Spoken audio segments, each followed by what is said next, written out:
Good evening, folks. It's Diamond with the Oppenheimer Ranch Project and Magnetic Reversal News, bringing you a grand solar minimum update Wednesday, January 8th, 6 p.m. Mountain Time 2019.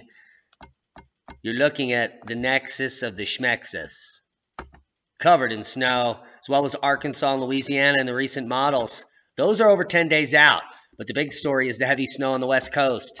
Keep calm. It's boom time. It's coming. Snow squall moves across northern Delaware Wednesday morning. Hello. That's Delaware, the state, by Washington, D.C. Apparently there was a squall. There's squalls everywhere now that they have the new warning system, the squall warning system.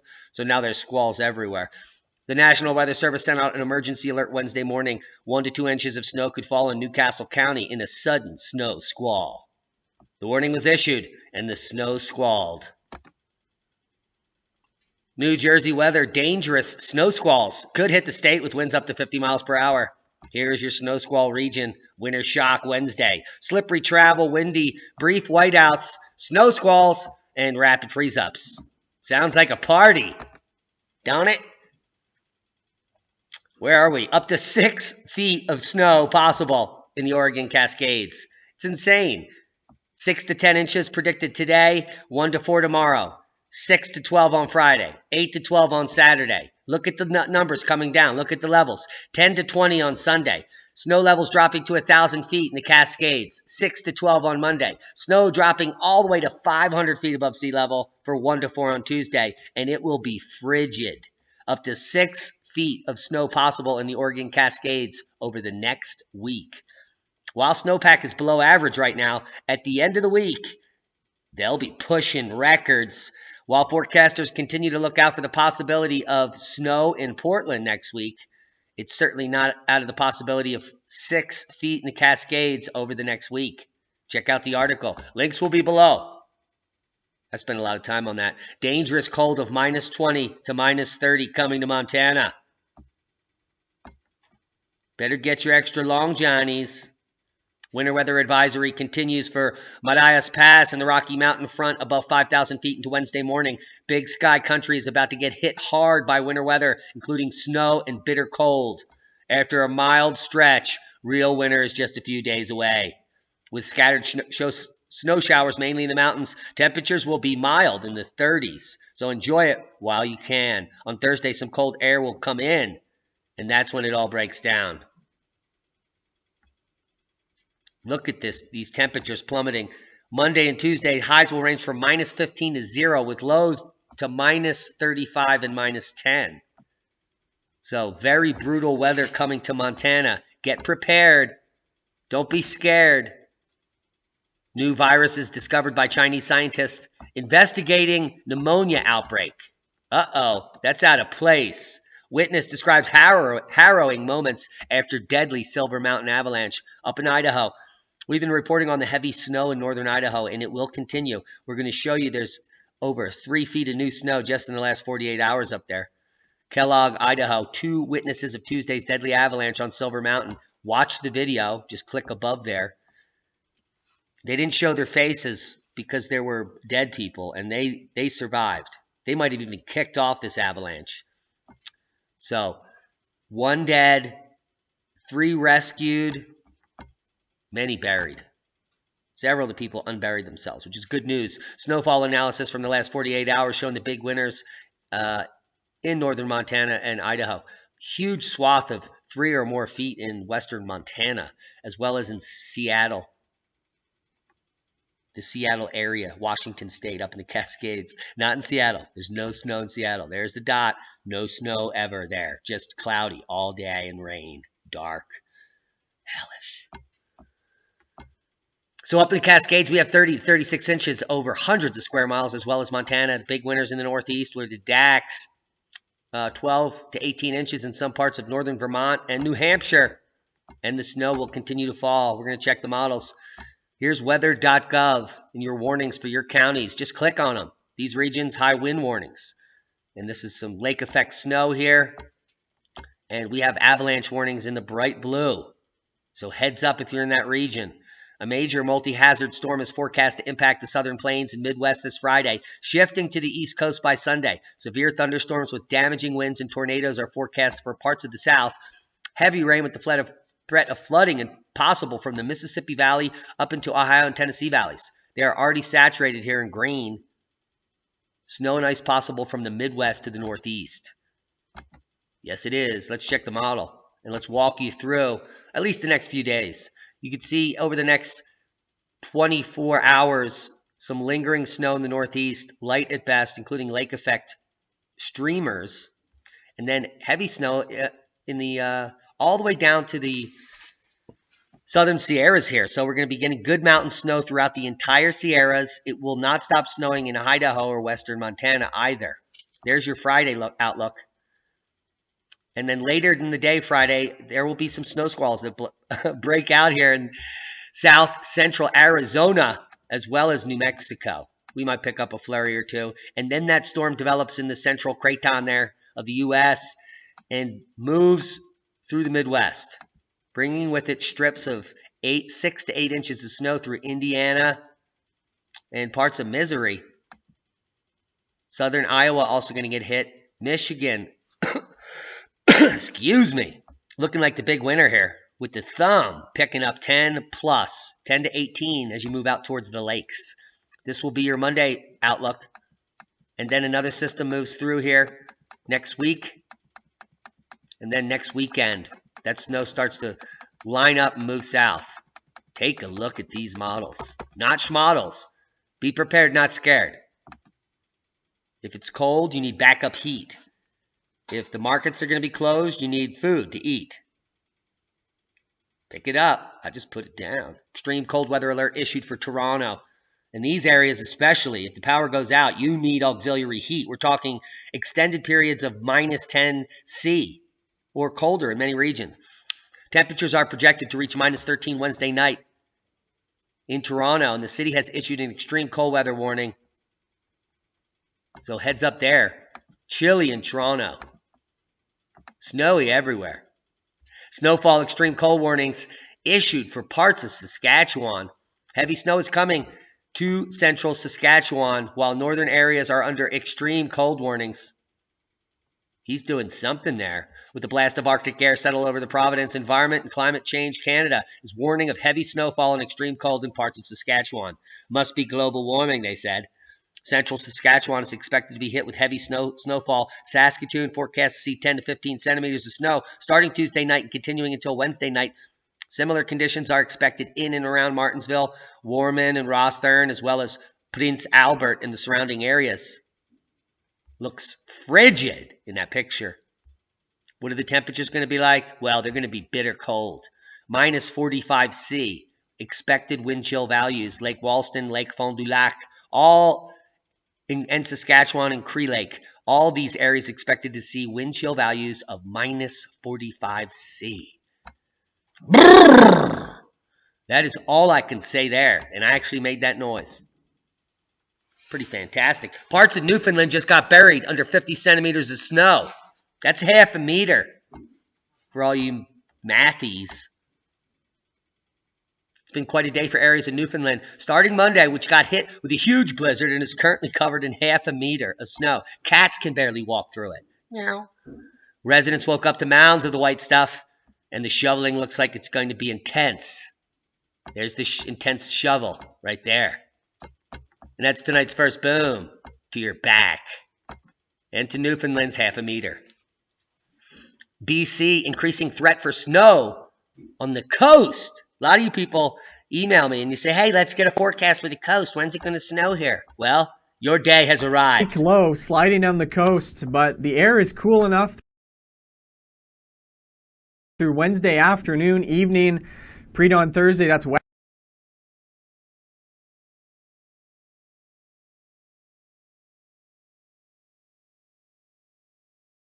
down the coast, but the air is cool enough through Wednesday I tried to do it. afternoon, evening, pre-dawn Thursday. That's wet snow. That's wet snow, and that's snow. Nanaimo Parkway down towards perhaps the mouth. Yeah, perhaps even towards Victoria, Cowichan Bay, Port Renfrew. Sneaking into those communities just a little. And this, we got to stop this. This is so annoying. I apologize. We have hundreds of tabs open. That's the problem. Hundreds of tabs and not enough dabs. Through the first major storm is winding down in BC. Active weather pattern continues. Freezing cold air is going to push those snow levels all the way down to sea level on the coast. Snow sneaking back into southern Vancouver Island in the Fraser Valley.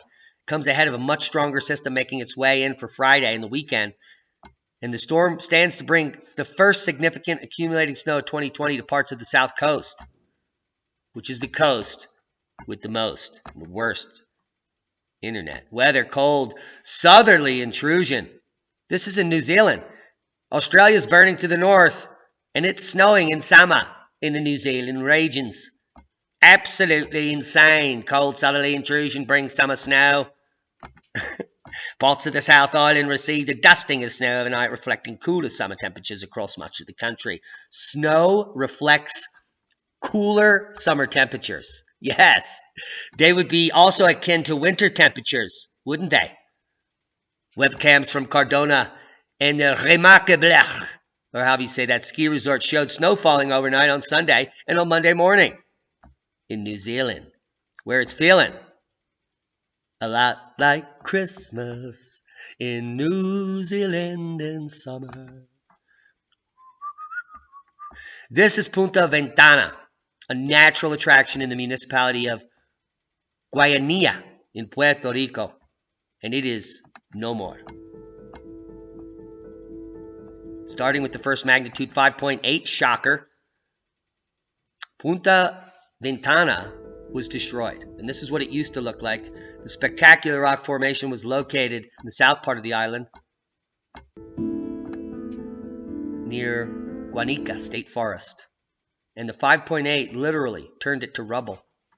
As you can see here, it was breaking apart anyway. It was about to go. So Puerto Rican Joe D. Albarran recorded these drone images from the eye of the rock on January 3rd. And as you can imagine, it is not there anymore. 3 days later, it looked like that. Just a pile of rubble. And someone's standing down there. So say a prayer to the arch that once was. I'm trying to escape out of here. So we're stuck in here again. What's going on with our connection, our connectivity, man? All right, we're back. No power, no water, nothing. Zero, zilch, nada, nunca, nine.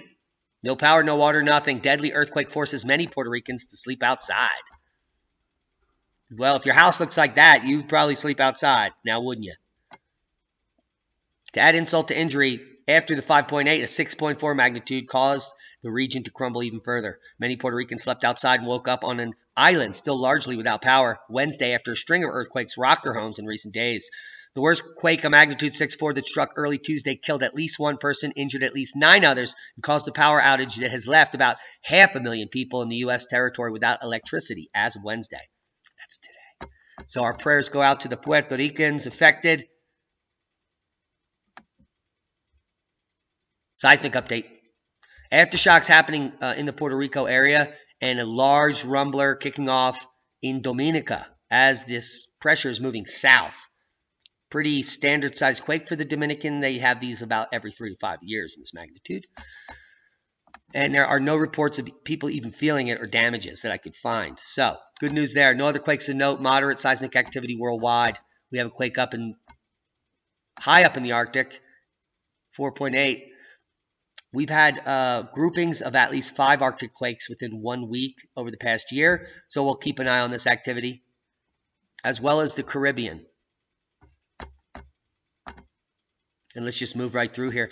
If you were watching last night, I put up a volcano update on Shishalden, which was erupting over 6 miles, 33,000 feet, possibly puncturing the stratosphere up at that latitude in some regions. Here's the picture from Himawari, showing you that blast, the large one.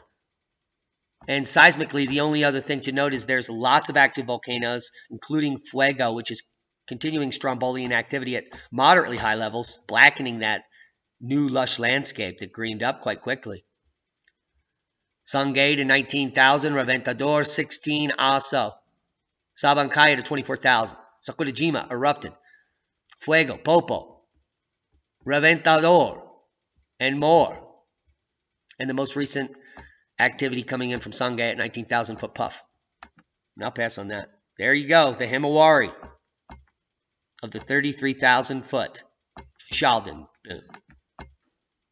Now, many people have been emailing me about a deadly CME that's fearmongers all over the internet are warning is going to destroy the planet on the 11th. Well, you're looking at a barely visible CME on the Enlil spiral here. And it will certainly hit us on the 11th. But on the 13th, the co-rotating region that is emanating from our sun is going to do way more than that little puff will ever do. So this is barely light blue. The Earth will not even feel this. The entire magnetosphere will take up the shock. And this is a non-event. But this little bit of plasma density coming through in this co-rotating region on the 13th might kick us up into KP5 or 6 for a few hours. But this is nothing. So I suggest you unsubscribe to the channels that are feeding you this garbage fear porn. Nonsense. Non-science. Here's science. We also had an update on a CME that popped off the sun just about 18 hours ago. This one's not coming towards us at all. But I was simply using it as a teaching tool to show you that if something of that density hits Earth, well, yeah, you better be ready.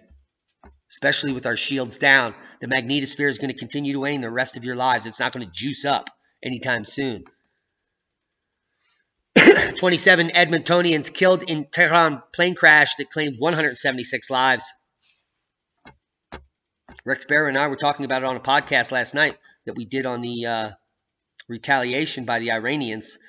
This Iran plane crash, 138 passengers were connecting to Canada. Tragedy for Canada. And Pretty Boy Trudeau came to obviously say something nice about it. He's so sorry. Let's see what the mainstream has to say. In the investigation into the overnight plane crash in Iran, officials say there were no survivors there. Unverified video from Iranian TV appears to show the Ukraine International Airlines flight on fire before it went down in a field just after takeoff on the city's outskirts. 176 people were on board. Chris Van Cleve is following this story. Chris, what have you learned so far? Good morning. Well, good morning. A lot of unanswered questions here. The Boeing 737 was less than 3 years old. It was not a 737 MAX. Ukrainian International Airlines says the plane was in good working order and was flown by one of its most experienced crews. Now, take this part with the appropriate amount of skepticism, but Iranian officials are indicating a mechanical issue, possibly an engine fire, may have brought down Flight 752. It happened just hours after Iran attacked 2 U.S. military bases in Iraq. Most of the 176 on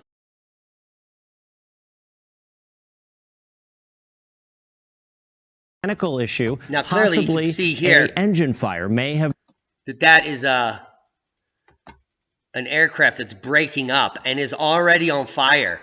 So this baby was already on fire and fell like a meteor and was breaking up in the sky. Can you imagine how terrifying that is? military Look at the bases plane breaking in Iraq. up and falling like Most a of the literal 176 meteor. on board were Iranian, but It's anyone's guess what the cause among the is. dead But are it's definitely 63 internal. Canadians. Could have been a No bomb Americans were or on an board. internal fire or Whatever malfunction. went wrong. But the black box is being kept secret by the Iranians. The FAA not being allowed in. Neither is Boeing. So we'll see what happens and what the official state media over there has to say about that plane crash. Tragic plane crash. Glacier National Park is replacing signs that predicted its glaciers would be gone by 2020. We reported on this 2 years ago. It's hilarious. They actually replaced the most obvious sign 2 years ago or so, but they're doing the rest now because it's going to be minus 40 degrees up there, and they've gotten 27 foot of snow so far. I mean, yeah, and read the article. It still says we're burning up and that the signs now say that the glaciers will eventually disappear. That way, that means nothing because glaciers ebb and flow and come and go, so they eventually will disappear. Name me one glacier that stayed around forever. There are none. These idiots. Oh, got to replace the sign. Oh, but they are still going to melt. I promise. After record snow and record cold up in Montana for 3 years, those glaciers are going to melt. Trying to load something. Okay. Let's skip that. We'll get to some good stuff. Do you know what's going on in Iran? Do you want to know? You should know. This is your planet. And the country that you live in has been manipulating the world for decades. Hiding information, disinforming you, lying right to your face. Starting wars to make the elites richer and the general population suffer. August 19th, 1953. U.S. and Britain topple democratically elected government of Iran. Strong-arm them. Bribe them. Threaten them. To get what they want. Control of their oil, which they got. And then we sold them all the weapons. In fact, even the weapons they launched back at us yesterday. Yeah, we sold them those weapons decades ago. And then they took us hostage. And they look like the bad man. We created Iran. Just like we created ISIS, and we've created the terrorist threat, and we created the war on drugs, and every other fake nonsense that has taxed you, made you poor, made you sick, and kept you unsafe. How the CIA overthrew Iran's democracy in 4 days. 37-minute listen. That's all I'm asking. Learn something about the evil people that you vote for. Ultimate betrayal. RFS volunteer charged with starting 7 of these bushfires. This is absolutely disgusting. Should be hung at the stake or even burned on a stake, as far as I'm concerned. The actual people that are hired to fight the fires are lighting the fires, burning your homes. You should be pissed beyond belief. Because first of all, they're saying it's your fault. Because you light fires and drive cars, the forests are burning, while the firefighters are lighting the fires. Not only that, there's been over 183 arrests for people, potentially, over 60 of them intentionally lighting fires. And here we have a rural fire service volunteer being charged with lighting a series of bushfires on the far south coast, which is now currently still burning. Wonder how long he'll get. A decade? It's tragedy, and it's just disgusting what people do. And when I mean people, I mean CNN. They attacked Nick Sandmann with their vitriol and their nonsense and their non-news, their fake news, their fake reporting. They spread it all over the world and destroyed this poor kid's life, who was basically an angel. If you were to take a group of kids and see who's the nicest and the smartest and the most polite, well-adjusted, this would be one of them. And they just screwed him. And God bless him and his lawyers. They sued CNN for $275 million, and they just settled. And there's almost 50 other people on the list that he's coming for. Go get it. Look at this. Look at his look. Yes. Kentucky teen is getting what he deserves, and he's a hero. He's going to have tons of money. Please Start a media company and hire me. Let's smother CNN. I'm talking to you, Nick. Let's do it. Read the article. It's tragic. Dawn of Evil. Incredible red devil horns. Sunrise photos captured during rare solar eclipse mirage over the Persian Gulf. These incredible images appear to show a giant devil horns rising over the Persian Gulf. A photographer waited in just the right place to snap the rare spectacle as the sun was partially blocked by the moon at dawn as the sun rose. This stunning sequence of the sunrise in Qatar was captured by Elias Chastotis. Just pretty awesome, pretty creepy, awesome. Awesome. Now, Elias had planned on capturing the solar eclipse on December 26 while on holiday in Qatar. And he certainly did. Links will be below. Giving your children experiences instead of toys boosts their intelligence and happiness. Take them on a trip. Let them run around, man. Alcohol is killing more Americans than ever. More than anything. And then next on the list is prescription drugs. And they want to make marijuana illegal. These idiots. You know how many people have died from cannabis? Yeah. None. Ever. More and more Americans are drinking themselves to death. A new study this week finds there were 72,000 alcohol-related deaths among people over the age of 16 in 2017. 0 cannabis deaths that year, by the way, versus 72,000 alcohol deaths, which is legal in every state to anyone and available everywhere at any time. The study published Wednesday in Alcoholism, Clinical and Experimental Research relies on the death certificate data. It found that there were 1 million alcohol-related deaths among people over the age of 16 documented in the U.S. between 1999 and 2017. That's insane. 1 million people drinking themselves to death. There is a solution.